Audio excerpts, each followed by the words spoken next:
cannot believe we get to talk NFL football this time next week for real. It's happening. It's fucking happening, Oh, I Andrew. Can can't you? wait. I can't Oh look at my. me, Paul. Let me rubbing my hands together, Paul. And I got to be Oh, honest. I just, I don't, I just need to. My fucking brain is so shot from. I just really fucked up this year where I got way too busy, and so I'm just. This is a learning thing. yeah. So yeah, that ain't gonna happen, Paul. You know what I want in my future, Paul? I want to golf a little more. Yes. I want to fucking Yes. relax a little more. Yes. I want to put my feet up a little more. I don't want to be the fucking this fucking guy that's always working. Dude, I want to be in a steam room going, dude, I fucking blew that putt on fucking 8. I should have fucking. That's. I mean, not But that how I. do you can't do that in capitalism and keep making money. The second you stop running, the wheel runs over you. It flips you over and you get spit out the side like you in that golf cart. I just pictured a stockbroker losing somebody's money and doing that golf shit. Interesting. I don't know. I don't know what happened. I just the Dude, do you bewildered. know there's a guy out there? Because I was just sitting there thinking, like, you know what the thing is when you get known enough to then just whore yourself out to these events with all these fucking, blue blood fucking psychos that pour shit in the water supply and they just wheel you out. You're just waving, doing all like these private gigs and stuff. There's actually a billionaire out there. This guy, someone was telling me about it. He like buys celebrities. So he'll buy you. He'd be like, Paul, all right, I give you 50 million bucks and I own you for the next 5, whatever, however long. All right? But you have to work when he wants you to work and he gets a percentage. And then they set up all this fucking work. And the fucking people this guy told me that were on his list, I started thinking like, that's why I keep seeing that guy doing all those fucking commercials. Oh wow. Yeah. Fuck that dude. No. I can't imagine working all that time and then to have a boss. No. Can you imagine having a boss at this point? No. Once you work for yourself, you can't fucking do it. And I think that's the problem, dude, with the fucking pandemic, was all these people were home, working from home, and they're just like, I don't want to fucking... No. They got off the plantation, Paul. They ran free, and they don't want to go back. They figured out some eBay hustle, Yeah. digging through their neighbor's trash. What is that? That's the audio for our movie. Oh, I just heard screaming in the background. Yeah, it's a Yeah, comedy. dude. I can't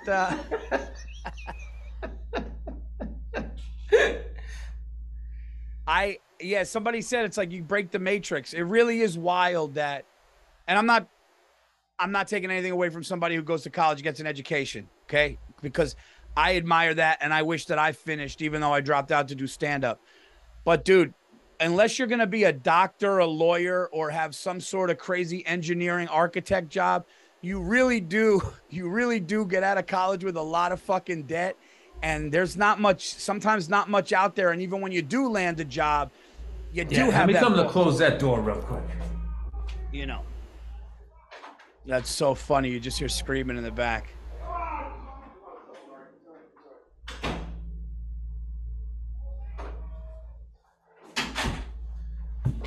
All right, sorry. Oh, it sounded like a prison riot. It's one of the scenes. What are you gonna do?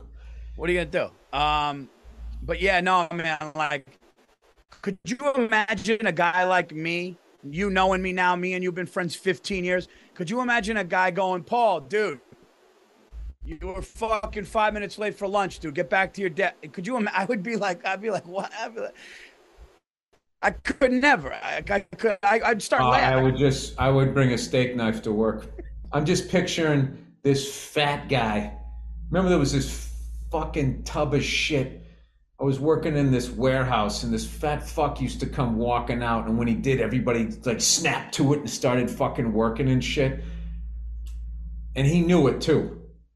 The donut eating fuck. He loved coming out there and just strutting around and watching us all scamper so he could feel some power, right? With his little dick, Paul.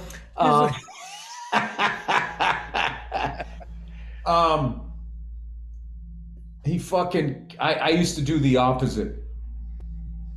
I just immediately was just like, fuck this fucking guy, right? And you know what ended up happening? I got laid off because I looked like the only guy who wasn't working, and the other guys, I don't know. This is like a long time ago. Like some people, this was I was working the second shift at this place, and there was just a lot of divorcees and drug users that were coming in, dude. It was a wild crew. Dude, some people aren't built for it, man. My older brother, Christian, who I think is one of the sweetest people ever. Dude, could not be a better older brother. Had my back. Dude, my brother would call up people and go, call up parents and go, yeah, I know my brother got in trouble. Stop talking shit about my fucking little brother. Like my brother was the best, right? But he's super nice and he was kind of naive with things. And they wanted him to fire somebody at his job. So they go, Christian, man, you got to go in and fire this guy, man. This guy's not making his numbers. He's not reaching quota. So Christian goes in, sits down, sits across from the guy, and he goes, hey, man, I'm really sorry about this, but, you're not making the numbers, and we kind of got to let you go. I'm really, really sorry. And the guy goes, no, dude, man. Guy goes, come on, dude, don't do this, dude. He's like, I got a family up here. I'll definitely do better, man, if you give me a chance. And my brother goes, all right. So then my brother got fired. No. Like the boss didn't like my brother. The boss didn't like my brother because my brother actually called him up. My brother called him up and fucking called him don't ever talk to me. So this dude, I could say this, and I think the guy has passed away, rest his soul. There was a heavy set guy that was my brother's boss. So he talked to my brother bad, and my brother let it fester. And my brother called him in the middle. My brother called him at night. My brother was out to dinner and he couldn't tell anymore. And he left a voicemail. And he said, dude, I thought about what you did to me today. Don't ever fucking talk to me like that again. You fucking and I think he's like, if you ever fucking talk to me like that again, there's going to be a big fuck. My brother lost it because the guy talked down at him. And I guess they kept my brother around for like another month or so. And my brother couldn't fire the kid. So they got rid of my brother. Oh my. Well, I mean, you can't have a fucking hatchet man who won't use the hatchet. How funny is that? Listen, we got to let you go. No, man, please don't. I'll do better. All right. Be the worst hitman in ever. The hitman with the heart. No, please. All right. Look into your heart. Oh, shit. Oh, it's fucking Miller's funny, Crossing. Man. That's what he did. No, dude, I'm not. You know how many times, you know what you got to say in your head is how many times this guy's begged to keep his fucking job at other places. I'll be honest with you, firing people's hard for me. I had to do it a couple of times, and I'm not built with. I'm not really good with hurting anybody's feelings and seeing them hurt. Be calling somebody in or like, dude, even with managers in this business, when you're like, I'll be honest, I had a couple. One, I knew it was going to be such a fight that it started through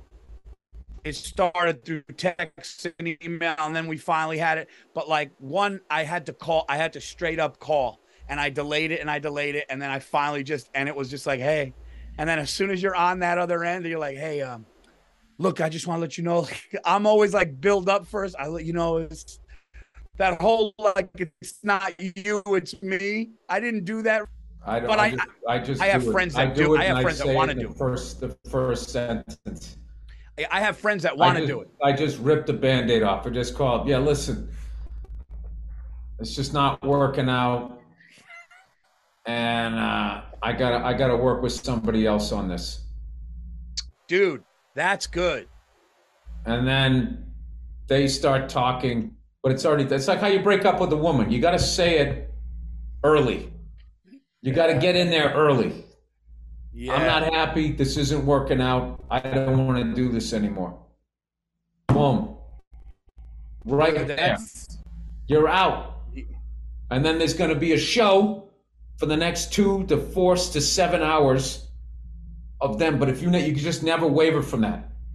Just know that as they're going through all of that shit, that this is the last time you're going to have to listen to it.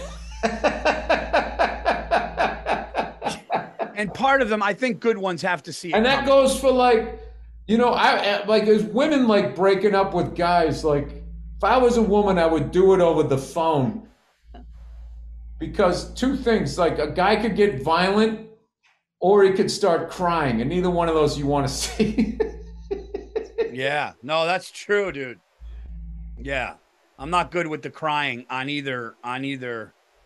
It's like that joke I do with Stacy. As soon as she does it and goes upstairs, and then I did that joke where I can't do it. I'm going to my dad's. Because they could go to their mom. I'm going to see my dad. No, yeah, dude. I'm not good with hurting somebody's feelings, dude. I'm not. And then you start, because then I know they're thinking about what they could do, what they didn't do.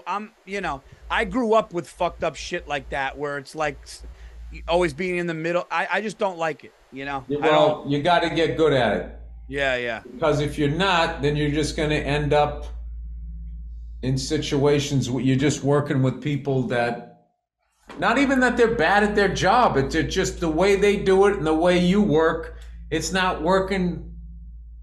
You're not breaking up with somebody because they're a bad person or whatever. It's just like, it's not the whole thing.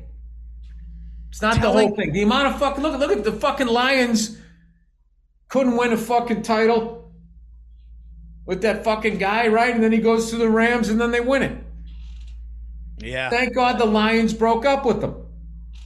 I'm such a fucking, I actually felt, you know, it's funny you use that example. I felt bad for that guy. I felt bad for Goff. Because I was like, dude, man, he clearly knows it's him. No, I was saying the line. Yeah, Jared Goff. Yeah, Jared Goff. Jesus Christ. I feel he knows it's him. You know? Was him? Nah, because they brought in so many other guys. Think his kids are at the table after the Super Bowl? But yeah, that was, you see the game? Yeah, it's, good for them.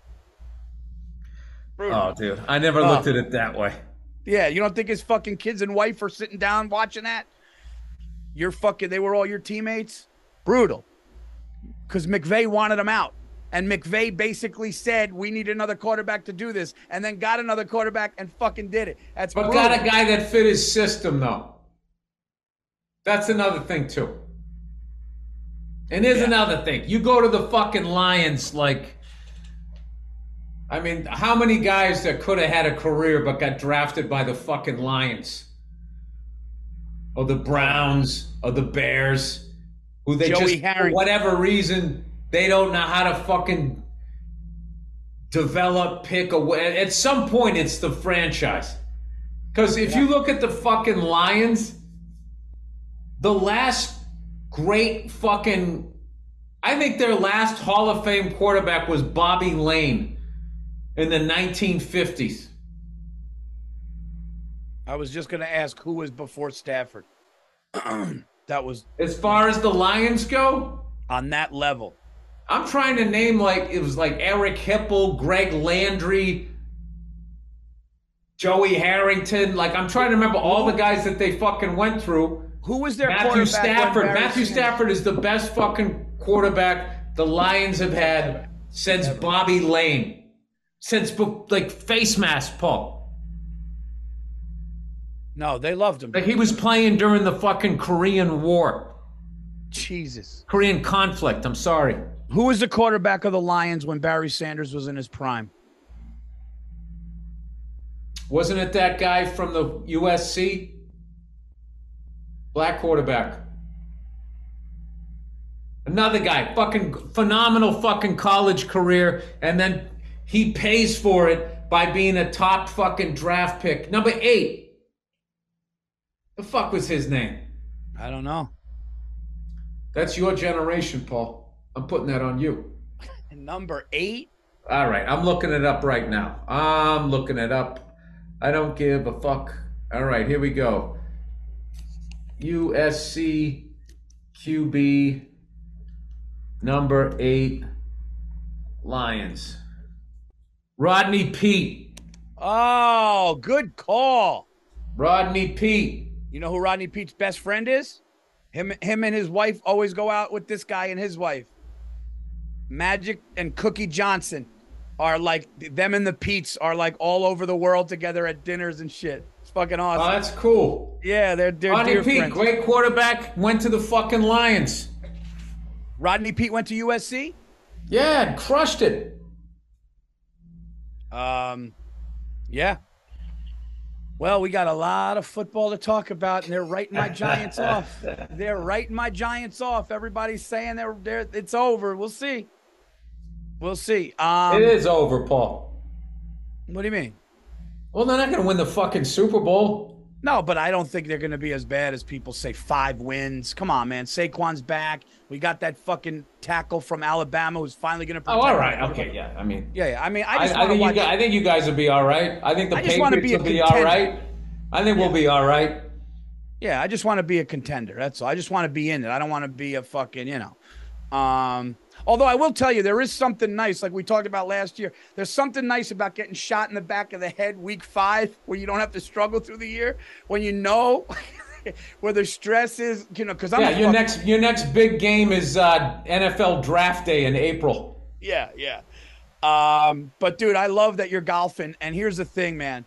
You know who had it right this whole time? Because I've turned into it. Jerry Ferrara. Shout out to the great Jerry Ferrara. Jerry is a homebody and does not like to leave unless he's working, and I've become that. I want to be home or either work or right home. I get right home real quick. I want to be home. It's happened. It's fully happened. He got it earlier than me, but I get it now.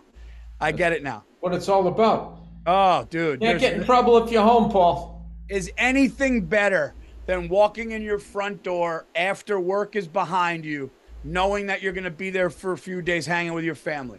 Nothing. That's it. We should end it on that note. There you go, everybody. This has been episode 68 of the Anything Better podcast. Is there anything better when your team is out of the MLB race and fucking NFL football starting the next week? College football this weekend?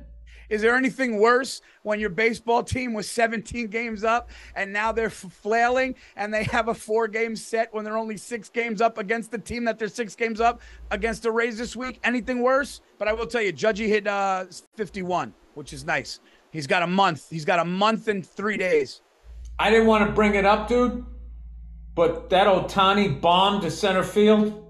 Oof. Guy's a fucking stud, man. No, dude, bring it up. That guy's an animal. You know why I like that guy? Well, I mean, it was 2 fucking errors. Yeah. But you know why I like that guy? That guy is like so cool and humble. He got a base hit and because Judge hit that bomb to center. I texted you and you said you missed it. Dude, Judge hit this bomb. It looked like me or you with a wiffle ball, but he just hits this bomb. It goes 430 some feet. And then Ohtani gets up in the next inning and Ohtani gets a single.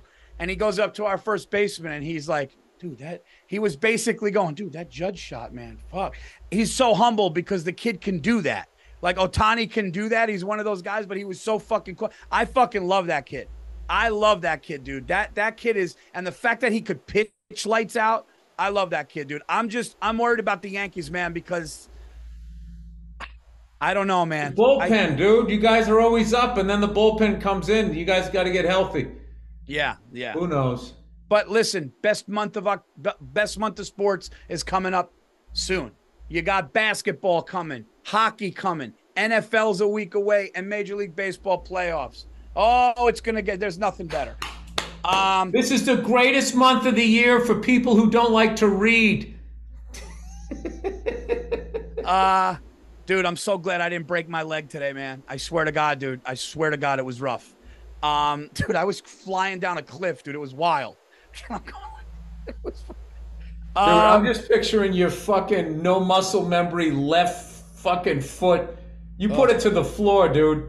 My mind said break, and what happened in reality was my foot hit the pedal harder, faster.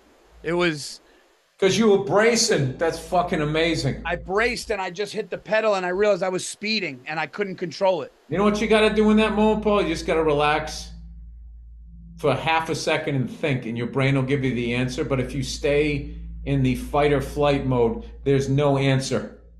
No. And dude, if I would have banged my head against the concrete, dude, I mean, that's brutal. But anyway, guys,